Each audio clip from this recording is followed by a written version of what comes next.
Little-known history of the first Thanksgiving. This is a traditional holiday that celebrates the harmonious relationship between European pilgrims and the Wampanoag, people in the 17th century.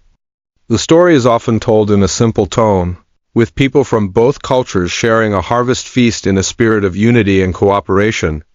However, the real story is more complex and nuanced.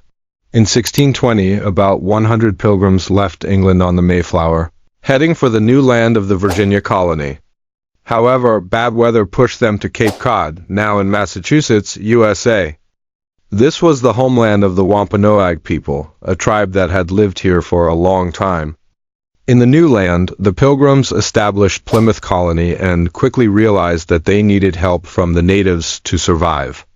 An alliance was formed between the two sides, but it was not born out of pure goodwill. The Wampanoag, devastated by disease brought by earlier European expeditions, faced the threat of attack from hostile tribes such as the Narragansett. They sought military assistance from the Pilgrims, who possessed more modern weapons such as guns and metal tools. This alliance, rather than being built on friendship, was clearly strategic. Both sides had their own reasons for cooperating in the dangerous climate of the time. In the fall of 1621, the Pilgrims held a feast to celebrate the first harvest. Initially, the Wampanoag were not invited. When they heard the English salute, they thought the colony was under attack. Chief Massasoit brought 90 warriors to help, but when they arrived, they realized it was just a celebration. Rather than retreat, the Wampanoag decided to join in, bringing food like deer and other native ingredients, turning the event into a communal feast. The meal lasted several days and included fish, shellfish, eels, corn, greens, and wild berries.